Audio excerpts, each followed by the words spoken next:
Here's the story of the Faun of Healwood. Once upon a time,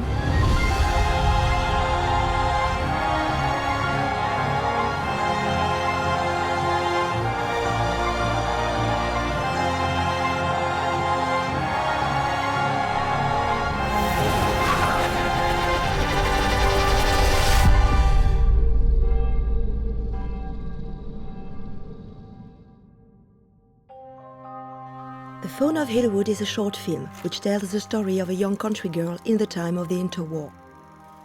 On her wedding day, following her fiancé's accident, she goes to the forest of Healwood upon the advice of her grandmother to find an elixir with the ability to save him. She meets a faun who falls in love and tries to make her forget about her quest.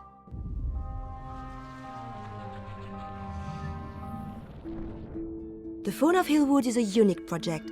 It mixes fairy tales and mythology as it takes place in a time where all legends and beliefs still remain in the most remote of villages. It is a fairy tale in which the roles are reversed. With the screenwriter COREL, we chose to tell the tale of a woman who is neither modern or warrior, but who will become a heroine by rescuing her beloved. The film has no dialogue. Every time one of the characters tries to speak, something stops them from doing so. The story takes place in the 30s when women are struggling for their emancipation. But my character was raised in a farm, so she has very little contact with the urban world. Music is a form of language, so we relied on the composers of Twin Scoring Studio to give the film its voice. I gave to Reynard and Jean-Gabriel as music references Afternoon with the Faun from Claude Debussy and Daphnis and Chloe from Maurice Ravel. The main character is a young woman aged 31. She lost her mother from disease when she was 6, so she developed a really tight relationship with her grandmother, who initiated her to herbal and ancestral medicine. She had a love story when she was 16, and he perished just a few weeks before the end of the war, and she refused every other man's request until she crossed paths with her current fiancé. The faun which the heroine meets symbolizes the masculinity she must face, but also nature. I have a passion for monsters since childhood, a time during which my parents used to take me for a walk in a great forest, which I imagine full of marvelous and scary creatures. The Faun of Healwood is the god of the forest, a guardian to those woods.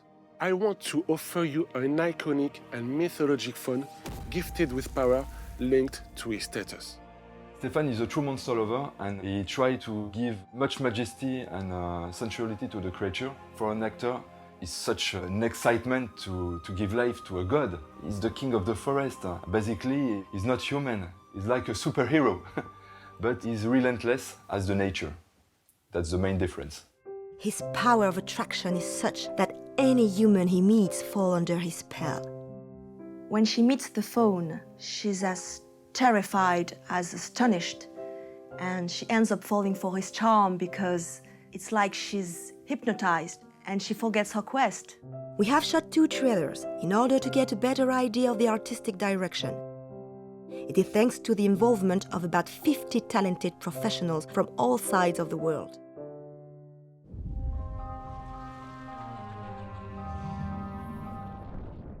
The film will be shot in 2 different worlds.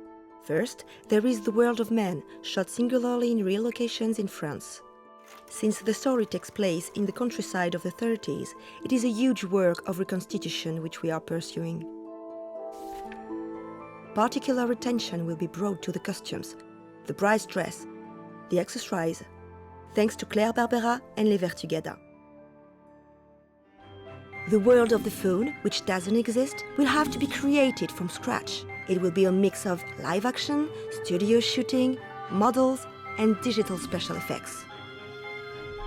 Our talented conceptual artists have developed this enchanting and marvelous world. Christophe Simonet and his team will build the sets such as the trees and the magic source, as well as the models such as the sim tree. Everything will be set up on the sets of Studio de Paris in the Cité du Cinéma. We will shoot thanks to equipment rented by Next Shot. The sound Editing, mixing and color grading will be done with Digital Factory, which was responsible for the post-production of many films.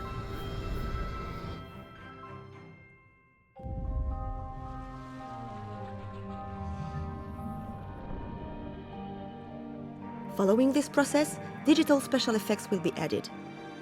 Sirius Buisson and Sébastien Korn from Vancouver, who have worked on films such as Avatar, Clash of the Titans and other big productions, will lend the VFX team a helpful hand.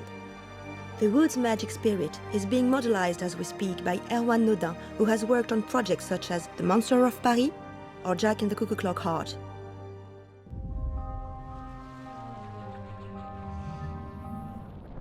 Stéphane Chauvet and Jérémy Caravita were the creators of Pan, as played by Vincent Cassel for the film His Majesty Minor by Jean-Jacques Hano. It made perfect sense asking those artists to create the Faun of Healwood. Jérémy Caravita, who has worked on Darren Aronofsky's Noah and also X-Men Days of Future Past, has worked in very close collaboration with the director on the design of the creature.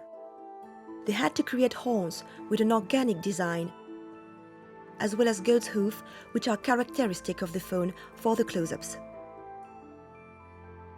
But the full face makeup asks for no less than 7 prostheses in total.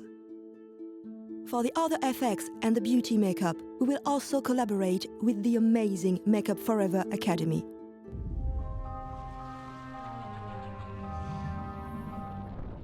Once the makeup finished, it's about making the creature come to life.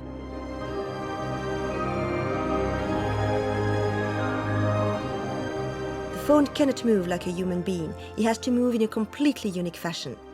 Stéphane Artus has worked with Francis Decker to put together the walk and movement of the faun. The faun came to me as a mix of a gorilla for his incredible power and his resemblance to a man, and a deer for his presence, his majesty. This is the world I offer you, and to breathe life into it, I need you. Your financial support will allow us to hire and pay a team which will work the hardest until the film is released. I want you to be able to see the Faun of Healwood quickly. Here are examples of thank you perks you will receive for being part of the project. Don't hesitate to talk about it to people around you, share this page, the website and the Facebook page.